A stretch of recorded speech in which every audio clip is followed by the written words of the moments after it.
Mas Faisal ya.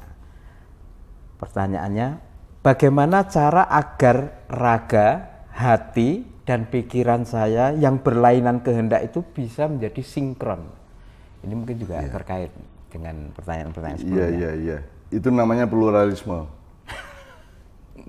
Karena selama ini Anda menganggap pluralisme itu kan urusan masyarakat, negara, politik, demokrasi, dan seterusnya.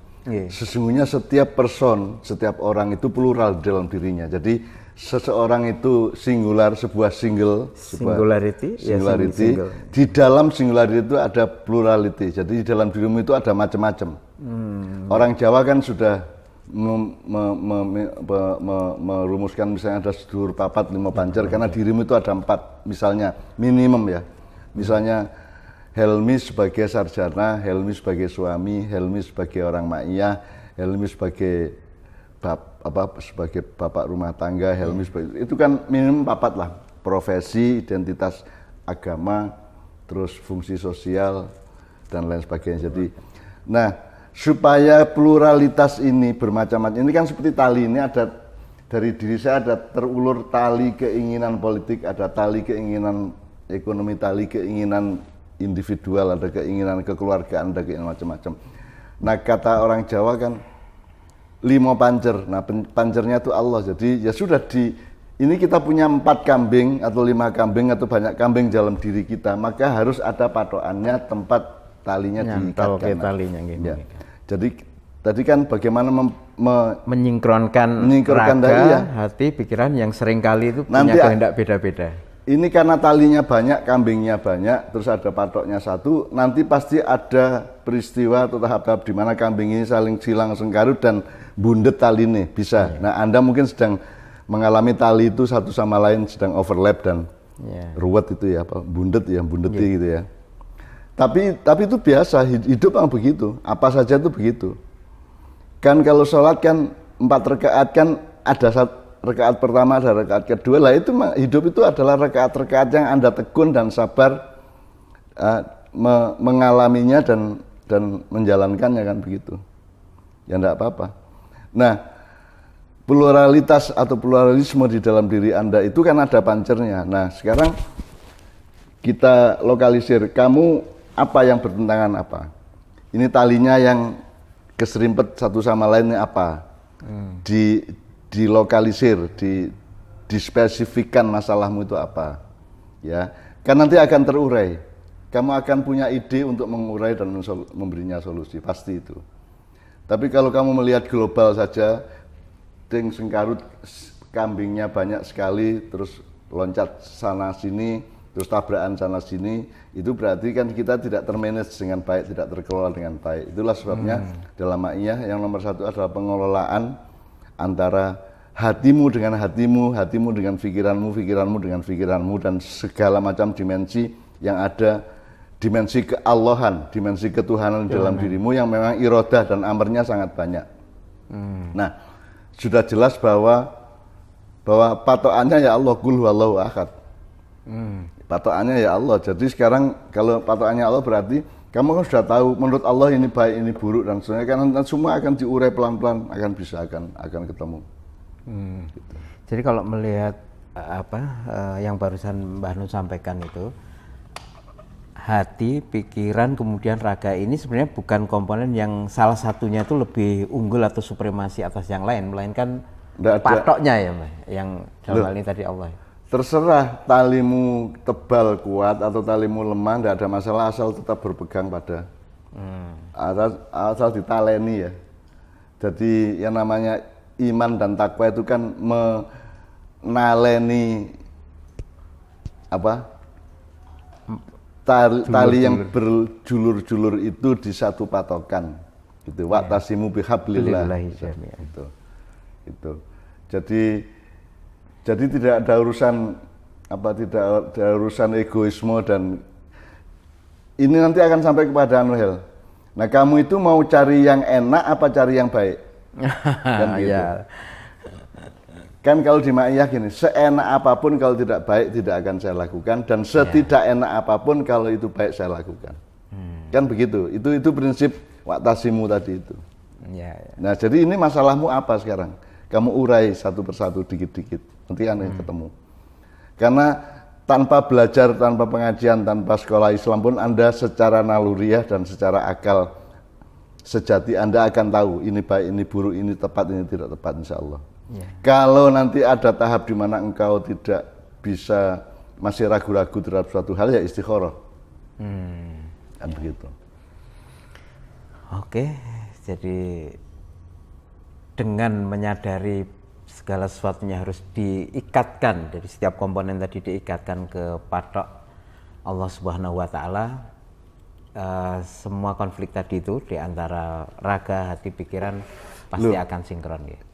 Yang disebut sinkron juga jangan dipahami seperti kedamaian yang datar itu. Iya. Sekarang Allah sendiri menciptakan malaikat dan iblis. Artinya mungkin sinkron itu bukan Jadi, antara itu, tapi sinkron ke Allah gitu ya. Lah iya, jadi sinkron itu pokoknya Anda wa'tasimu bihablillah. Kamu berpegang di tali Allah, bahwa kiri kanan ada malaikat, iblis, monggo. Sebab Allah sendiri yang bikin malaikat, terus bikin iblis, terus bikin Adam, terus iblis berontak gitu, dan seterusnya. Allah sendiri yang bikin. Jadi memang ternyata konsep dasar penciptaan manusia dan kehidupan ini adalah dialektika dan konflik. Maka manusia adalah wakil Allah yang paling utama, yang diberi alat untuk bisa mengelola dialektika dan konflik ini. Misalnya kalau tesis antitesis ada sintesis, kan gitu kan. Kalau barat dan timur, Allah sudah mengatakan tidak penting barat dan timur. Yang penting kau kepadaku adalah syarqiyah wala gharbiyah, kan gitu. Tapi kalau misalnya hati itu misalnya punya kecenderungan untuk seneng gitu, Mbah. Apakah itu perlu dipenuhi dalam kadar tertentu ataukah bagaimana? Tadi kan saya katakan kamu cari yang enak apa cari yang baik? Atau kamu cari yang kamu bahagia apa yang selamat? Karena kadang-kadang bahagia tidak selamat gitu. Kalau selamat secara keduniaan sering tidak bahagia. Ya. Tapi sekarang bahagia menurut Allah apa bahagia menurut kamu? Selamat pada konsep Allah atau selamat pada konsep manusia, kan begitu. Nah, makanya dalam pengelolaan pluralitas diri tadi itu kan kita tetap pedomannya 5 pancer tadi. Pedomannya adalah wa'tasimu bihablillah ahad. Jadi seneng banget terus terngiang-ngiang, termehek-mehek gitu ya. Itu kan sebenarnya kan diloncati aja itu. Itu cuma satu loncatan kok. Ngono wae. Gusti Allah sugih repot. Pokoknya endi sing kira-kira jodoh ya gue bismillah lah. Mulai tak takon Gusti Allah gitu aja. Amin ya Allah. Gitu. Mudah-mudahan kalau jadi banyak orang yang termangu-mangu di depan satu keindahan yang kemudian dia ditaklukkan oleh halusinasi dan imajinasi dia mengenai keindahan atau kebesaran, kekayaan atau apapun. Yang kalau saya itu tak pencoloti gitu. Alah, aku ngono tok wae. Makanya saya pernah punya teka-teki, kalau kamu masuk hutan, pertanyaan pertama adalah kamu mempelajari hutan secara lengkap atau semua isinya, petanya, binatangnya, tanamannya, gundukan tanahnya, teksturnya, atau bahaya-bahaya dan manfaat yang ada dalam hutan itu baru masuk, ataukah kamu masuk terus mempelajari? Kan itu kan ada di puisi saya dan banyak dialog. Kalau saya kan masuk, pokoknya aku bleng. Nah itu bedanya sama Sabrang. Kalau Sabrang kan mempelajari dulu semuanya, baru dia masuk pelan-pelan. Gitu. Jadi pertanyaan pertama adalah hutan rimba di depanmu, loncat masuk, gitu kan puisi saya tahun 75. Nah nanti di tengah jalan kamu akan ketemu kunci, kamu ambil apa tidak?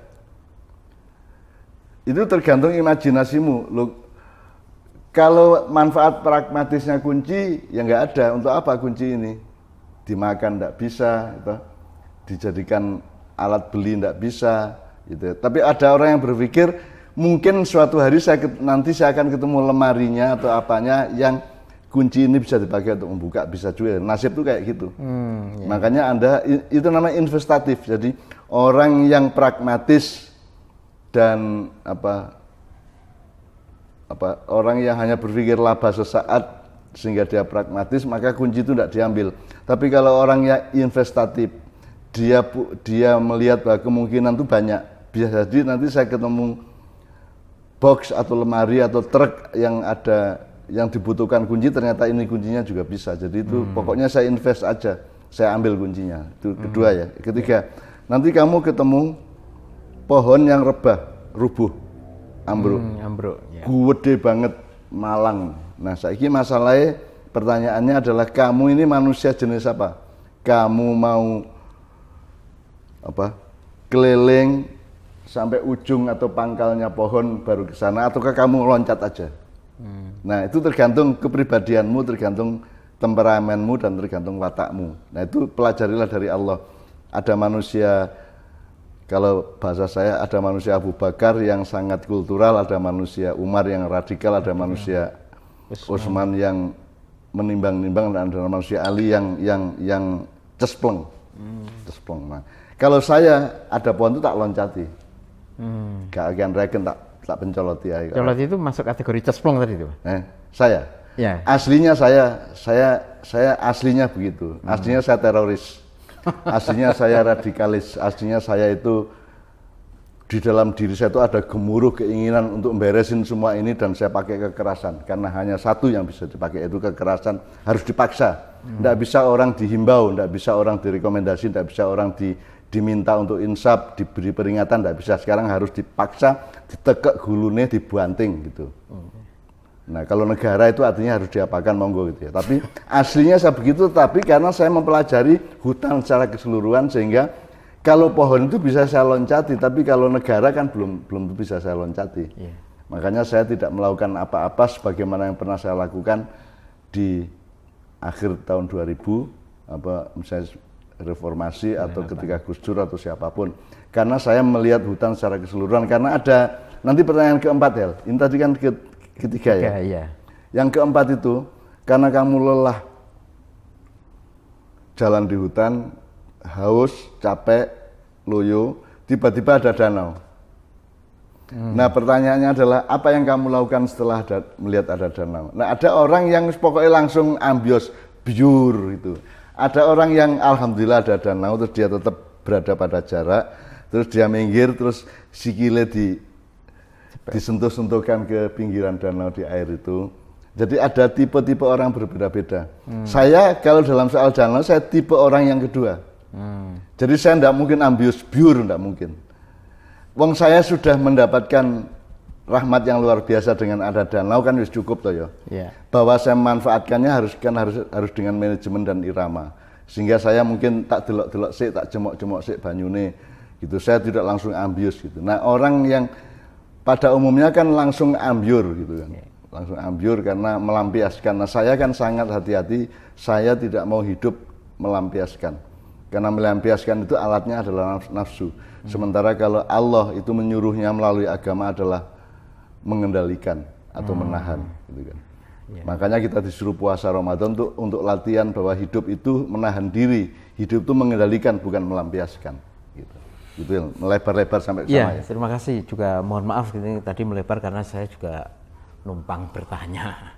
Tapi insya Allah cukup dari yang panjang lebar tadi cukup jelas untuk Mas Faisal ya.